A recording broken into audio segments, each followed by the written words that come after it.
Assalamualaikum warahmatullahi wabarakatuh.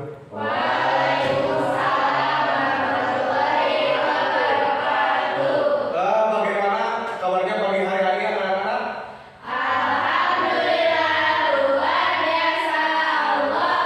Alhamdulillah, mudah-mudahan di pagi hari ini kita semuanya diberikan kesehatan oleh Allah Subhanahu wa Ta'ala. Amin ya Allah. Sebelumnya Bapak akan absen dulu ya. Semuanya hadir di sini?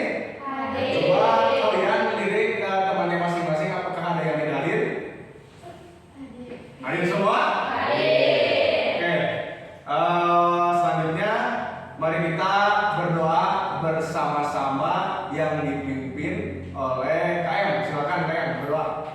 Sebelum belajar, sebaiknya kita berdoa terlebih dahulu. Berdoa mulai.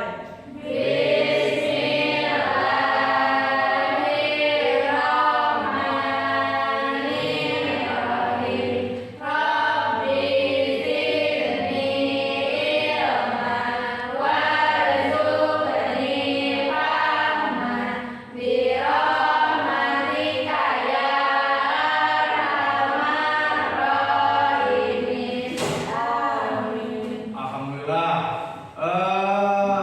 Sebelum melanjutkan ke kegiatan pembelajaran, alangkah baiknya kita merapikan dulu bangkunya masing-masing atau pakaiannya masing-masing, ya. Coba rapikan.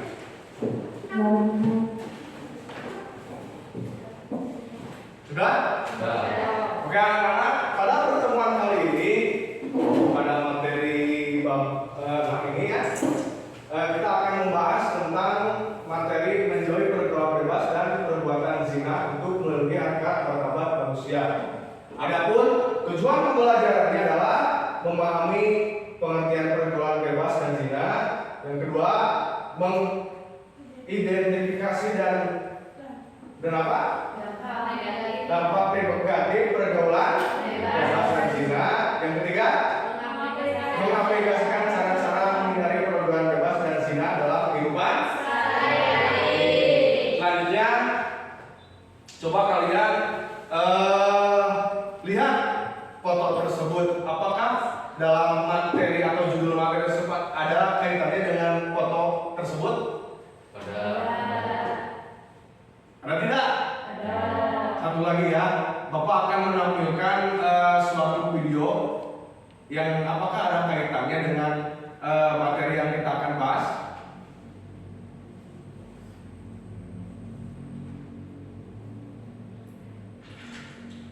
Tahukah Anda, otak merupakan bagian tubuh yang paling penting bagi manusia? Sekarang angkat tangan Anda dan letakkan pada dahi. Tepat di situ, ada bagian otak yang paling istimewa. Bagian itu disebut prefrontal cortex atau disingkat PFC. Menurut penelitian lengkap Jordan Brefman, PFC ini hanya ada pada otak manusia, sehingga membedakan kita dengan binatang. Bagian ini diciptakan dan dirancang khusus oleh Tuhan supaya manusia mampu memilih dan memiliki etika. PFC berfungsi seperti pemimpin. Ia bertanggung jawab untuk berkonsentrasi, memahami benar dan salah, mengendalikan diri, menunda kepuasan, berpikir kritis, dan merencanakan masa depan. PFC adalah pusat pertimbangan dan pengambilan keputusan. PFC inilah yang membentuk kepribadian dan perilaku sosial. Sayangnya, PFC adalah bagian otak yang paling mudah mengalami kerusakan. Jika PFC rusak, maka kepribadian orang bisa berubah. Kerusakan PFC bisa disebabkan oleh benturan fisik, bisa juga oleh zat kimia seperti narkotika, psikotropika, dan zat adiktif atau nafsa. Dan ternyata penyebab paling merusak juga pornografi yang disebut narkolewa, narkotika lewat mata. Bagaimana pornografi mempengaruhi otak dan pikiran kita? Adi, remaja 12 tahun, melihat gambar di TV yang menjurus porno. Awalnya, ia merasa kaget dan jijik. Ini karena sistem limbik di otak Adi menjadi aktif. Sistem limbik mengatur emosi juga keinginan makan,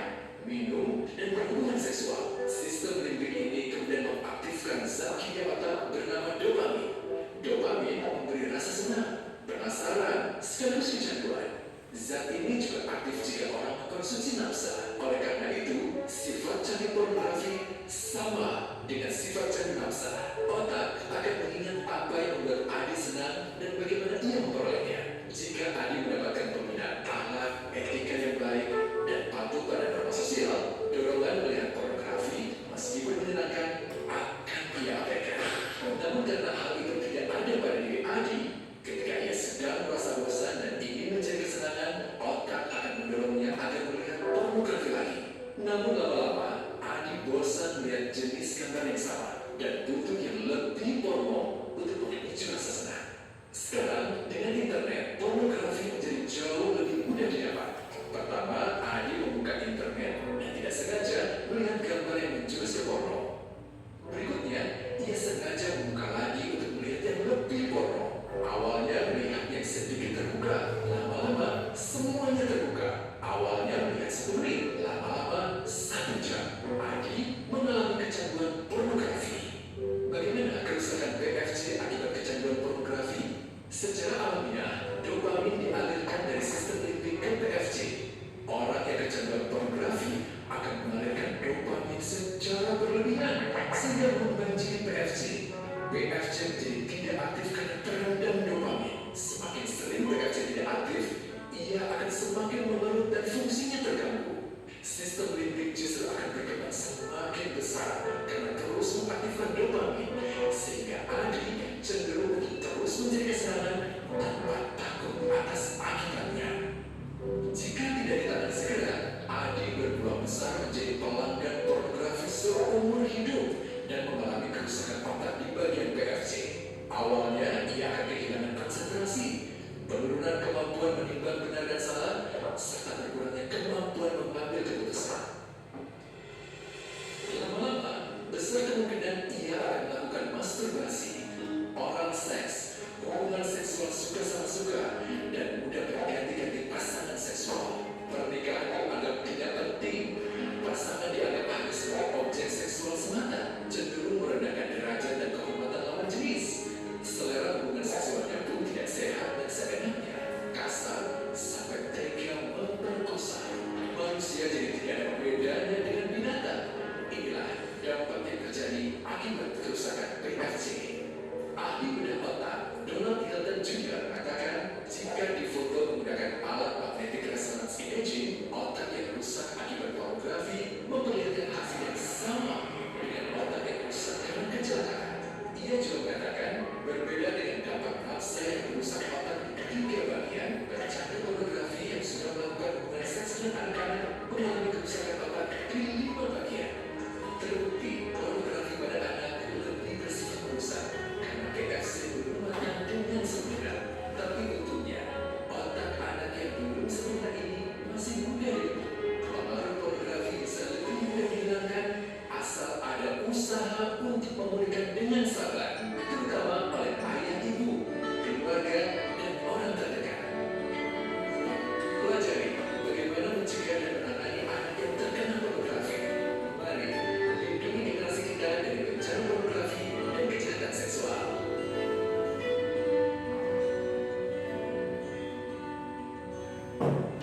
Ya, oke anak-anak, setelah menonton video dan foto yang tadi, apakah ada kaitannya dengan materi yang kita akan bahas? Coba siapa yang bisa satu orang saja jelaskan? Coba siapa? Ada? Satu orang, bebas. Coba lagi, silakan.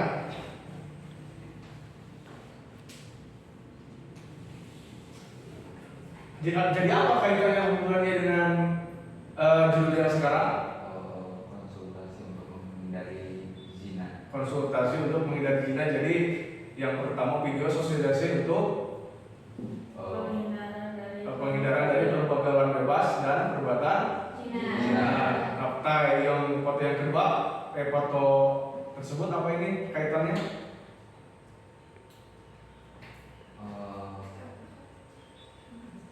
Dosa-dosa besar. Jadi perbuatan zina itu merupakan suatu dosa besar yang akibatnya akan berdampak besar. Oke. Terima kasih kepada yang sudah menjawab. Tepuk tangan. Selanjutnya Bapak akan membahas tentang apa itu pergaulan bebas dan zina. Pergaulan bebas adalah segala bentuk hubungan sosial di luar batas kewajaran, baik melakukan kata-kata, sentuhan maupun aktivitas hal ini melanggar norma-norma agama, sosial dan budaya yang berlaku di masyarakat. Sedangkan zina adalah hubungan seksual yang di luar ikatan pernikahan yang sah. Perilaku ini dianggap melanggar aturan agama dan hukum di Indonesia. Terus zina dapat terjadi antara laki-laki dan perempuan yang belum atau tidak dalam ikatan pernikahan. Nah, pergaulan bebas mah sesuatu yang mendekati perzinahan ya, seperti pacaran, apalagi berteman gitu kan ya, berteman dengan lawan jenis gitu kan, sehingga menimbulkan perasaan yang berlebihan dan sebagainya gitu kan ya. Selanjutnya ini adalah dalil pelarangan pergaulan bebas dan zina. Siapa yang bisa membaca surat Al-Isra ini? Coba, siapa? Coba baca. Bismillahirrahmanirrahim. Wala taqrabuz zina innahu kana fahisatan wa sa'a sabila. Artinya, Dan janganlah kamu mendekati zina. Sesungguhnya zina itu adalah perbuatan keji dan jalan terburuk. oke, bagus. Kita ini adalah dalil Al-Quran yang melarang apa? Untuk pergaulan Pergaulan bebas dan Zina. nah, itu ya. Contoh pergaulan bebas dan zina. Ya, contoh pergaulan bebas dan zina itu ada beberapa contoh ya. Antara pergaulan bebas dan zina. Yang pertama, pacaran berlebihan, itu merupakan contoh dari pergaulan bebas. Bagaimana contohnya pergaulan bebas dengan pacaran berlebihan? Tadi bersentuhan. Bersentuhan apa? Tangan, terus nondi, ciuman, terus nondi melakukan hubungan ya, melakukan hubungan aktivitas gitu kan ya, terus selingkuh gitu, termasuk itu merupakan aktivitas pergaulan bebas gitu kan ya. Selingkuh teh yakni menjalin hubungan asmara di luar ikatan pernikahan dengan orang lain gitu kan. Terus sekarang perbuatan zina yakni prostitusi, proses zina apa? Menjual diri, ya menjual diri. menjual jasa seksual. Sekarang kan ada prostitusi online gitu ya. Di aplikasi-aplikasi itu merupakan suatu aktivitas dari perbuatan Zina. gitu kan. Macam-macam zina. Ada zina muson dan gair muson. Kalau zina muson apa? Zina yang dilakukan bagi seorang yang sudah menikah di luar ikatan pernikahan. Ya, yang kedua zina gair muson yakni zina yang dilakukan oleh orang yang belum menikah, gitu ya. Nah, ini mah di dalam Al-Quran, di dalam hukum Islam itu zina yang dilakukan oleh seorang yang sudah menikah mah dihukumnya dirajam sampai mati. Kalau yang belum menikah mah dicambuk seberapa kali? 100 kali atau dipenjara. Dampak dari pergaulan bebas dan zina ada dampak yang bagi kesehatan, bagi sosial dan spiritual. Kesehatan, penyakit menular seperti apa? HIV dan AIDS. Sebenarnya sosial, gitu kan, akan merebut reputasi seseorang, gitu kan, dan spiritual untuk perbuatan zina dan pergaulan bebas melanggar aturan agama, gitu kan. Bagaimana sih cara menghindari pergaulan bebas dan zina? Yakni kita harus meningkatkan keimanan kepada Allah Subhanahu wa taala. Terus apa? Kita itu harus memperbanyak ilmu tentang bahaya dan dampak pergaulan bebas dan zina. Harus menjaga pergaulan. Pilih teman yang baik gitu kan ya. Yang terakhir apa? Menjaga kesucian diri gitu kan. Nah, sekarang coba ada permasalahan di dalam materi yang kita bahas tentang pergaulan bebas dan zina. Ada permasalahan, coba kalian pecahkan gitu kan masalah tersebut. Siti, soalnya ya Siti seorang siswi SMA terjebak dalam pergaulan bebas. ini mah sudah terjebak gitu kan, sudah Terjebak. belum terjebak tapi sudah Terjebak. terjebak gitu kan ya, sudah terjebak dalam pergaulan bebas yang akhirnya merusak reputasi itu apa, nama baik dirinya sendiri gitu kan, dan masa depannya. Nah, coba kalian diskusikan per kelompok, ya ada 2 kelompok di sini gitu kan, ada kelompok 1 dan kelompok 2. Apa pertanyaannya? Permasalahannya kan tadi Siti seorang siswa SMA terjebak dalam pergaulan bebas yang akhirnya merusak reputasi dalam masa depannya. Pertanyaannya coba baca. Bagaimana pandangan Islam terhadap situasi ini dan apa solusi yang dapat dilakukan untuk menghindari masalah ini? Yang kedua, Apa yang menjadi akar permasalahan? yang ketiga, Bagaimana dampaknya terhadap individu, keluarga dan masyarakat? ya silakan berkelompok dicari jawaban dari pertanyaan tersebut dari permasalahan tadi. Coba waktu 5 menit.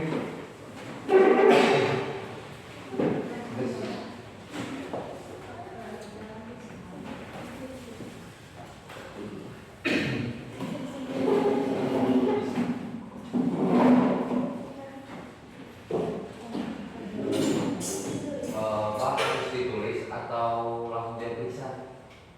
Apa? Pak. Ditulis.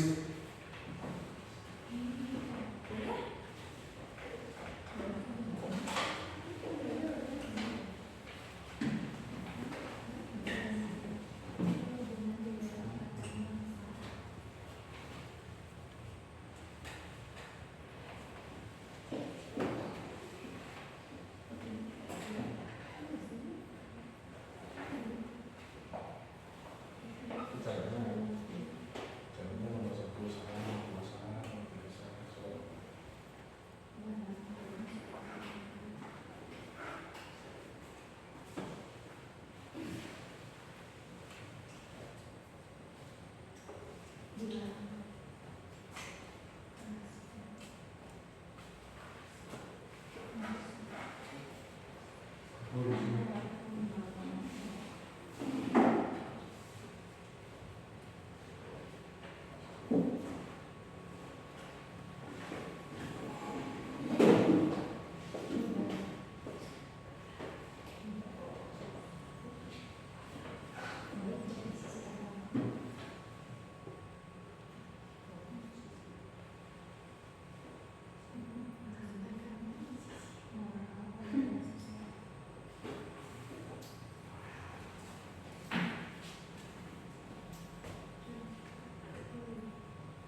Oke, sudah selesai ya, Kak? Silakan kelompok 1 ke depan. Semuanya ke depan.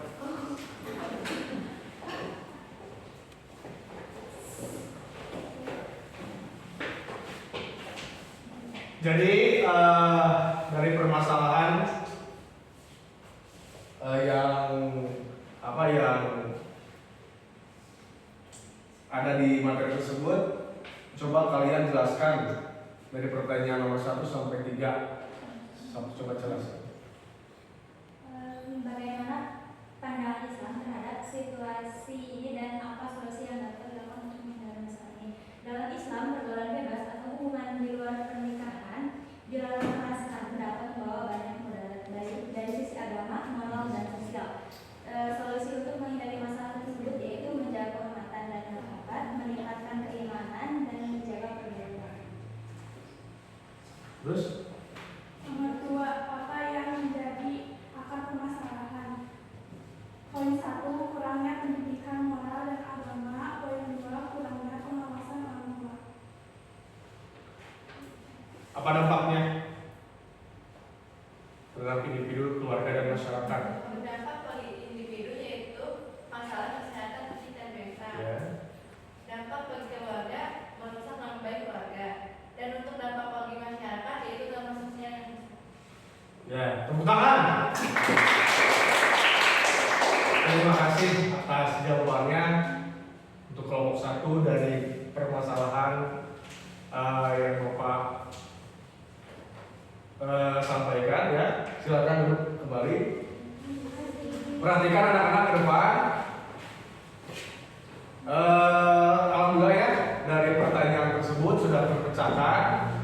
Sekarang bagaimana sih kesimpulan dari materi tersebut tentang apa? Pergaulan bebas dan perbuatan zina. Kesimpulannya, menjauhi pergaulan bebas dan perbuatan zina untuk melindungi harkat martabat manusia. Yang pertama, pergaulan bebas merusak martabat manusia. Pergaulan bebas dan zina adalah perilaku yang bertentangan dengan apa? Nilai-nilai agama dan sosial. Yang kedua, Islam menjaga martabat manusia. Ajaran Islam menekankan pentingnya menjaga kehormatan diri, keluarga, masyarakat dengan menjauhi perilaku maksiat. Yang ketiga apa? Pencegahan melalui pendekatan agama dan nilai-nilai positif. Yang keempat, tanggung jawab bersama apa itu? Menjaga diri dari pergaulan bebas adalah tanggung jawab setiap individu, keluarga, masyarakat, dan lingkungan pendidikan. Yang kelima, hidup sesuai aturan. Dengan menjauhi pergaulan bebas dan zina, individu dapat menjaga kesucian jiwa, kehormatan, serta meraih kehidupan yang damai, berkah, dan penuh ketaatan kepada Allah Subhanahu wa Ta'ala. Ada yang ditanyakan anak-anak dari materi pertemuan sekarang? tidak. Alhamdulillah ya, pertemuan pertama ini